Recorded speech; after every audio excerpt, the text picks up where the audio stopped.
안녕하세요. 저는 연세대학교 마취과 신석영입니다. 오늘 저는 소아 환자에서 수가마덱스의 사용에 대해서 말씀드리려고 합니다.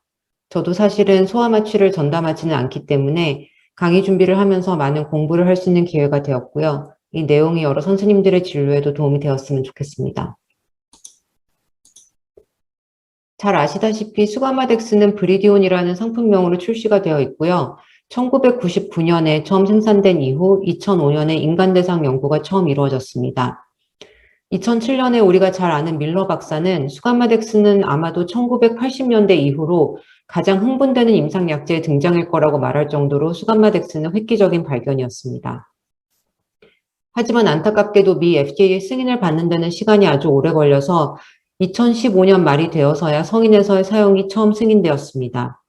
아직도 미 FDA와 KFDA에서는 소아에서의 사용이 승인되지 않았고 국내 약제 설명에도 이 사실이 명시되어 있습니다. 이와는 달리 유럽연합에서는 2008년에 이미 성인과 2세 이상의 소아에서 수가마덱스의 사용이 승인되었습니다. 다만 소아에서 kg당 2mg을 루틴한 근위환 역전에 사용할 수 있지만 근위환제 투여 직후라던가 깊은 근위환 상태에서 고용량의 수가마덱스를 사용하는 것은 아직 에비던스 부족으로 제외가 되었고요. 2세 미만의 소아에서의 승인도 아직은 이루어지지 않은 상태입니다. 하지만 이런 식약처의 승인 여부와는 별개로 많은 마취이들이 이미 소아에서 수가마덱스를 사용하고 있고 여러 선생님들께서도 사용 경험이 있으실 겁니다. 오늘 저는 수가마덱스를 사용함에 있어서 장단점은 무엇이 있는지 살펴보고 현재까지 발표된 임상연구 에비던스는 무엇이 있는지 또 마지막으로 현재 우리의 프랙티스 패턴은 어떠한 상태이고 앞으로 어떤 방향으로 나가야 하는지에 대해서 말씀드리려고 합니다. 수가마덱스는 획기적인 약제임에는 분명하지만 이에는 장점도 있고 또 단점도 있습니다. 우리가 근위환 역전을 위해 사용하는 가장 많이 사용하는 두 가지 약제는 현재 네오스티그민과 수가마덱스입니다. 이 두 약제의 작용 기전은 잘 아실 거라고 생각하고요. 근위환의 깊이에 따라 어떤 약제를 얼만큼 사용해야 하는지에 대한 내용을 여기 표로 보실 수 있습니다. 수가마덱스의 경우 용량이 명확한 편이지만 네오스티그민은 대략적인 용량일 뿐이고 국가나 기관에 따라 사용하시는 프로토콜의 차이가 있습니다. 일반적으로 네오스티그민은 최소 TOF 카운트가 2개 이상 나타날 때 사용할 수 있는 것으로 알려져 있지만 사실 이 정도의 근위환 깊이에서는 불완전한 역전의 위험이 없지는 않고 약제의 실링 이펙트도 감안하셔야 합니다. 저 같은 경우에도 페리페럴 너브 스티뮬레이터만을 사용해서 평가할 때는 TOF가 4번이 명확하게 다 보이지 않으면 수가마덱스를 사용하고 있습니다. 전신마취 환자에서 근위환제를 사용한 뒤 발생하는 잔여 근위환은 우리가 피부로 느끼는 것보다 훨씬 흔한 것으로 알려져 있습니다.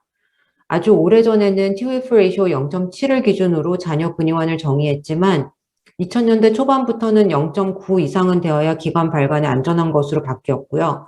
아주 최근에는 심지어 TOF 레이쇼가 0.95가 되면 수술 후 호흡기계 합병증을 의미 있게 더 줄일 수 있는 것으로 보고된 바 있습니다. 여기서 잔여 근위환의 인시던스를 본 대표적인 연구 3가지를 소개해 드릴 텐데요.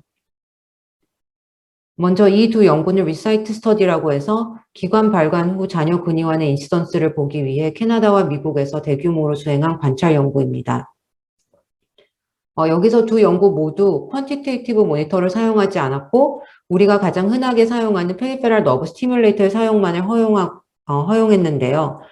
왼쪽은 2015년에 발표된 캐나다 연구인데 기관 발관하는 시점에서 완전한 근위환 역전은 36.5%의 환자에 불과했고 즉 그 이외의 약 65%는 불완전한 역전 상태에서 기관 발관이 되었습니다.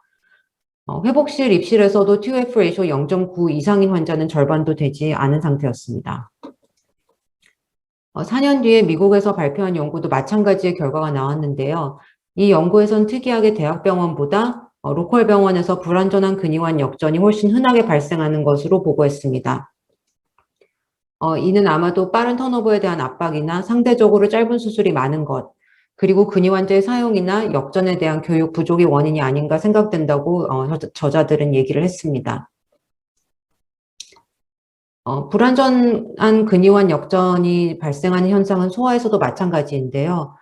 이 연구에서는 8개월에서 18세 된 소아에서 수행된 관찰 연구인데 기관 발관 직전에 TOF 레이쇼가 0.9 이상인 환자는 51%밖에 되지 않았고 회복실에 도착해서도 73%만이 완전히 회복이 된 상태였습니다. 당연한 결과겠지만 이 연구에서는 근이환제 투여 시점부터 발관 직전에 TOF를 측정한 시점 사이의 기간이 10분씩 길어질수록 잔여 근이환이 발생할 위험은 약 19%씩 낮아진다고 했고요.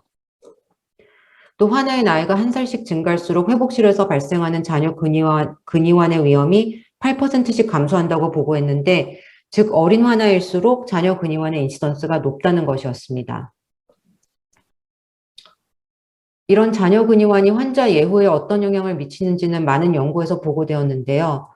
이 연구들은 결국 잔여 근이환이 수술 직후 폐기능 저하를 유발하고 호흡기계 합병증의 위험을 증가시킨다는 동일한 결론에 도달하고 있습니다. 특히 근이환제의 사용 자체가 리스크 팩터가 되고 사용한 근이환제의 용량이 증가할수록 합병증의 위험도 같이 증가하는 것으로 알려져 있습니다.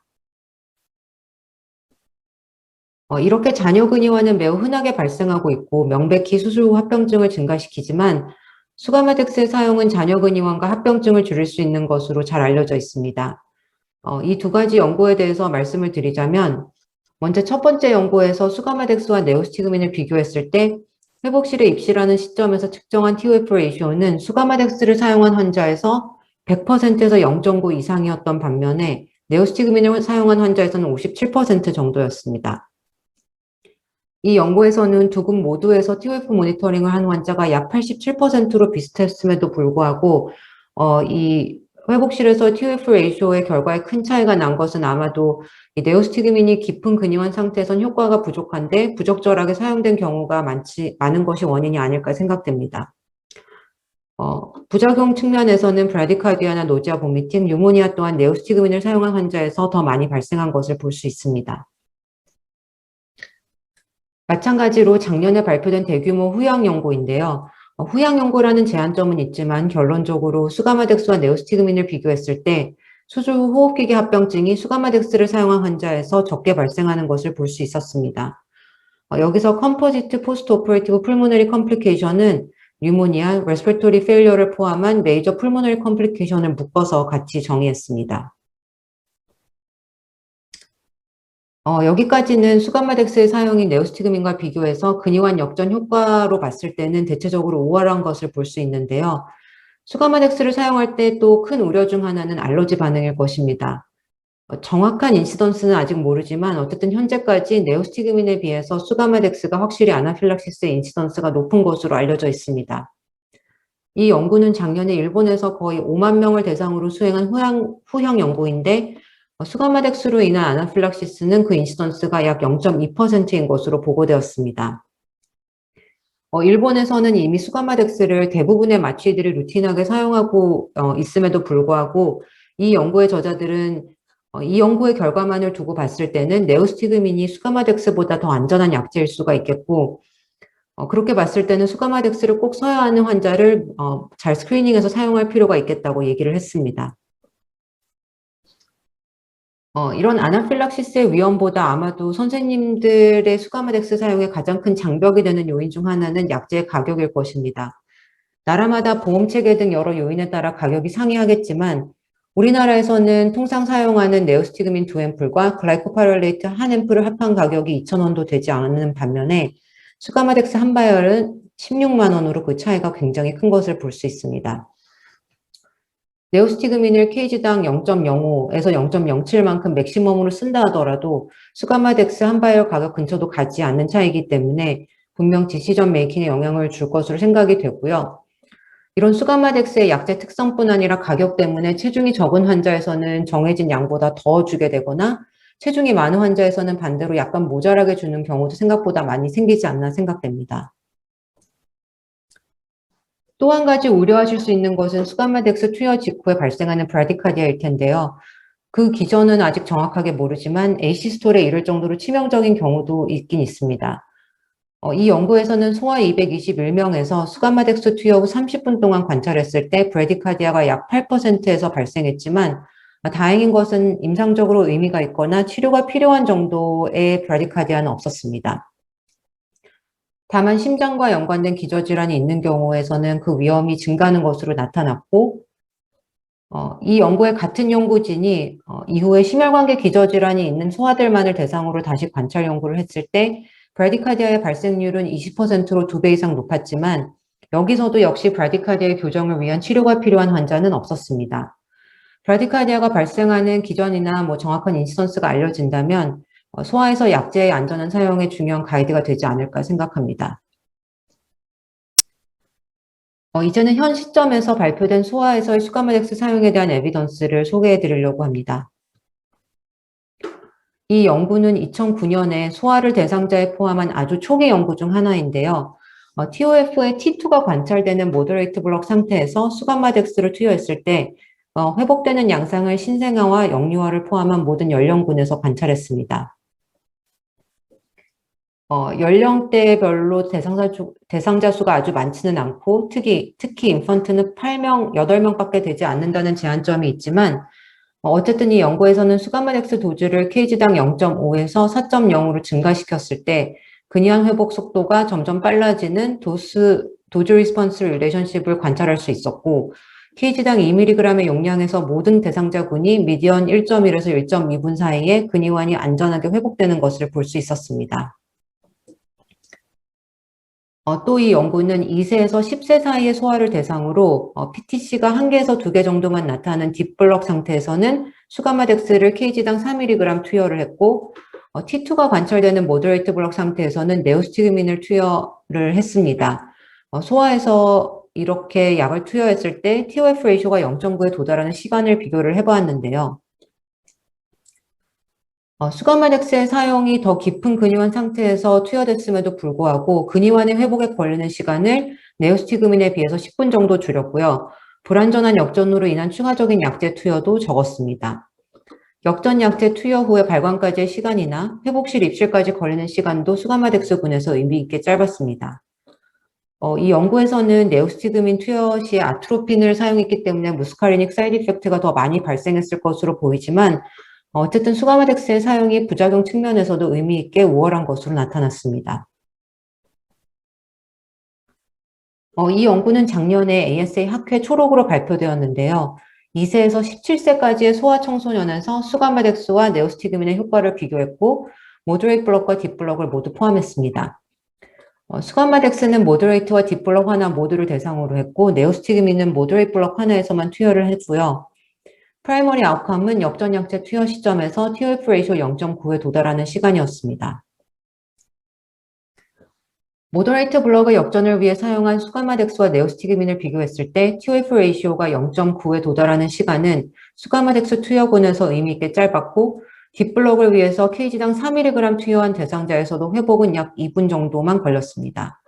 알러지 반응은 발생하지 않았고 앞선 연구들과 마찬가지로 임상적으로 의미 있는 브라디카디아는 없었기 때문에 역시 저자들은 2세에서 17세 사이의 소아 청소년에서 수가마덱스는 효과도 있고 안전하다고 결론을 내렸습니다. 여기까지 연구들을 보시면 그 특징이 2세 미만의 신생아나 영유아를 포함한 연구들이 적고 포함했다 하더라도 그 수가 아주 작다라는 것을 알 수가 있습니다.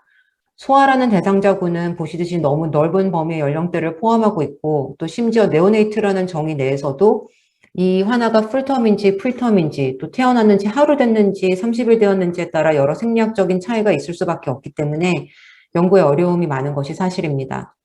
아마도 빠른 시일 내에 이런 아주 어린 환자군에서 수가마덱스의 사용이 승인되기는 어렵겠지만 이 연령군을 대상으로 한 연구가 아주 없는 것은 아닙니다.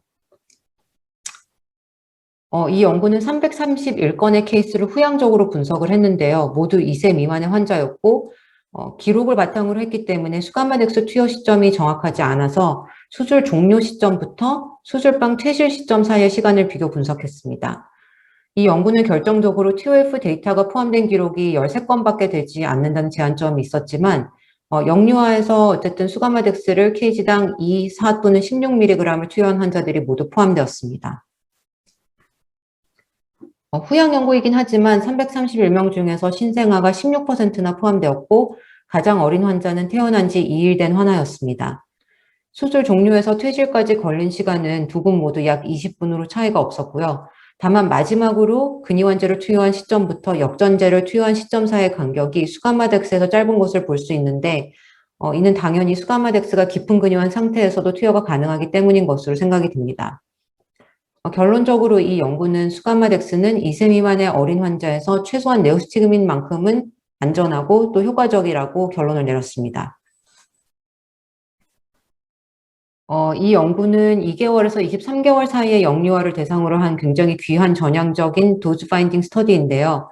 PTC가 한계 보이는 딥블럭 상태에서 수가마덱스를 케이지당 1, 2 또는 4mg을 투여했고 TOF 레이쇼가 0.9에 도달하는 시간을 관찰했습니다. 또 5분 이내에 근이완이 완전히 역전이 되지 않으면 동량의 역전제를 한 번 더 투여했습니다. 수가마덱스를 용량별로 분당 25명씩 랜더마이제이션해서 본 결과 1mg을 투여한 환자는 회복 시간이 2배 가까이 오래 걸렸고 불완전한 역전이 3명에서 발생했습니다. 케이지당 2와 4mg은 비슷한 결과를 보였는데 결론적으로 저자들은 2세 미만의 영유아에서 딥블럭의 안전한 역전을 위해서는 기존 성인 가이드라인에 부합하는 케이지당 4mg이 가장 적절하다고 결론을 내렸습니다. 마지막으로 한 가지 케이스 리포트를 소개해드리자면 이 케이스는 심혈관계 기저질환이 있는 8개월 된 8kg짜리 소아에서 수가마덱스 투여 후에 발생한 근이완 재형 케이스입니다.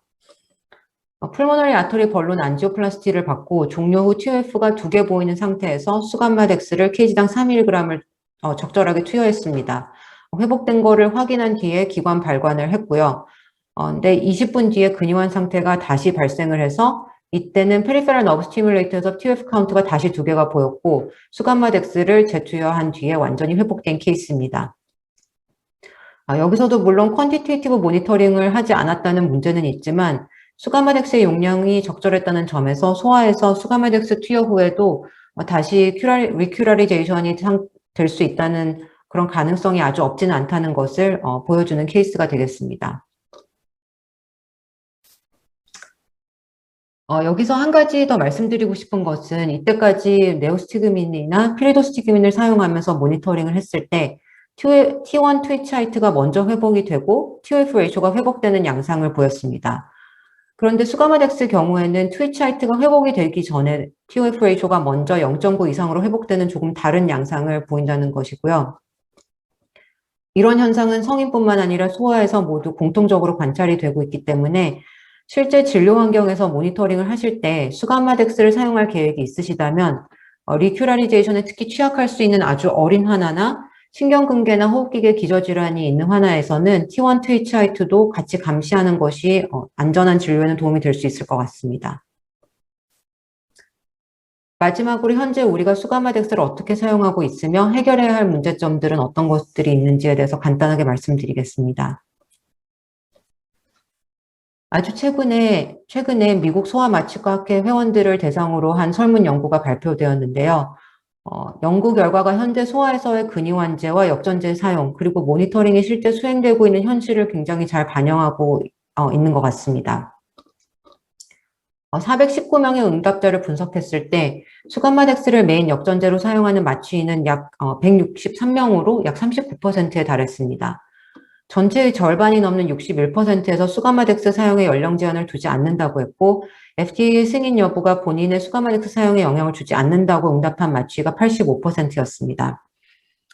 이 연구에서 흥미로웠던 부분은 소아마취 전담의 경력이 5년 이내인 마취와 6년 이상인 마취를 비교했더니 경력이 5년 이내로 짧은 마취에서 수가마덱스 사용이 의미 있게 높았다는 것이었습니다. 이 연구를 위한 설문은 2019년에 진행이 되었는데요. 2015년, 즉 연구 수행 시점에서 약 5년 전에 미국에서 수가마덱스가 FDA 사용 승인을 받은 것을 고려했을 때 수가마덱스의 개발과 사용 승인이 근이완 역전제에 대한 인식에 미친 영향을 볼 수가 있습니다. 그리고 이 표에서는 빠졌지만 수가마덱스는 경구 피임약제 효과를 일시적으로 저해할 수가 있는데요. 이에 대한 설명을 환자나 보호자에게 하지 않고 그냥 사용하는 마취가 이 연구에선 20%에 달했습니다. 특히 연구에서 보였던 문제는 절반이 넘는 응답자들이 본인의 진료 환경은 페리페럴 너브 스티뮬레이터와 같은 퀄리테이티브 모니터만 사용한다. 즉, TOF 레이쇼를 숫자로 보는 퀀티테이티브 모니터는 사용하지 않는다고 답을 했고요. 심지어 1.8%는 아예 본인은 모니터 기기가 없다고 했습니다. 이 연구 응답자의 90% 이상이 미국 내에서 진료를 하는 마취의들이었지만 현실은 아마 우리나라도 비슷할 거라고 생각을 합니다. 수가마덱스가 소개되기 전에도 약 4분의 1의 마취의는 근위원 모니터링을 잘 하지 않는다고 했고, 이는 수가마덱스가 사용되기 시작한 후에도 마찬가지였습니다. TOF 모니터링하는 부위도 어덕터 폴리시스가 가장 이상적이지만 어디서 모니터링하든 상관없다는 응답자가 10%였고, 모니터링 부위가 상관 있는 것은 알고 있지만 현실적으로 환자 포지션상 접근 가능한 부위에서 그냥 한다는 응답자가 절반 정도 되었습니다. 이 설문 연구의 저자들은 소아 마취의들에서 수가마덱스에 대한 선호도가 높아졌지만 모니터링에 대한 무관심이 여전히 만연하고 경구 피임약제와 같은 드럭 인터랙션의 심각성을 무시하는 진료를 하고 있으며 종합적으로는 이런 현상이 어떤 이유로든 네오스티그민이 필요할 때 이걸 적절하고 안전하게 사용할 줄 모르는 마취의의 양성으로 이어질 것이 우려된다고 했습니다. 이는 비단 소아 마취뿐만 아니라 모든 마취의 영역에 해당되는 사항이 아닐까 생각합니다. 수가마덱스의 사용뿐만 아니라 근위환제와 역전제의 사용에 있어서 소아 환자군에서 앞으로 해결해야 될 문제들이 몇 가지 있습니다. 근위환제는 아마 마취들 사이에서 가장 부적절하게 사용되는 경우가 많은 약제 중 하나일 것입니다. 근위원 모니터링의 중요성과 문제점들은 수없이 많은 연구들에서 지적이 되었고 전공의 때부터 트레이닝할 때 공부하는 족보 중 하나이지만 결국 근위원의 깊이를 제대로 모니터링하고 역전제를 안전하게 사용하지 않는 마취들은 아직 너무 많습니다. 수술 후에 발생하는 리큐라리제이션이나 레스피레토리 디프레션 그리고 엠니아에 특히 취약한 소아 환자군에서는 이런 부실한 임상진료가 더 큰 문제가 될 수가 있겠고요. 또 한 가지 문제는 아주 작은 신생아에서는 퀀티테이티브 모니터의 적용 자체가 어려운 경우가 많이 있어서 더 조심스러운 프랙티스가 필요하겠습니다. 무엇보다 수가마덱스를 제약 없이 사용하기에는 아직 소아에서의 데이터가 다소 부족하고 특히 신생아와 영유아는 앞으로 데이터가 쌓이기 위해서는 시간이 걸릴 것으로 생각이 됩니다. 결론입니다. 수가마덱스는 아직 FDA 승인을 받지 못했고 우리나라도 마찬가지입니다. 다만 현재 소아에서의 승인을 위한 작업이 진행이 되고 있고요. 아주 긍정적으로 봤을 때는 올해 말쯤에 승인을 기대할 수 있다고 합니다. 수가마덱스의 사용은 마취 영역에서 오랫동안 큰 문제로 지적된 잔여 근위환을 의미 있게 줄일 수 있을 것으로 보여지고요. 현재까지 나와 있는 여러 데이터를 종합해 봤을 때 2세 이상의 소아에서는 적절한 모니터링을 전제 조건으로 했을 때 그 사용이 안전한 것으로 생각이 됩니다. 아직 신생아와 영아에서는 임상 근거가 매우 부족하기 때문에 사용하신다면 부작용에 유의해서 조심스럽게 사용하셔야겠고요. 가장 중요한 것은 소아 마취뿐만 아니라 모든 연령대의 마취 영역에서 또 수가마덱스뿐만 아니라 모든 근위환제와 역전제 사용에 있어서 정량적 모니터링과 함께 적절한 용량을 사용하는 것이 가장 중요하다고 생각합니다.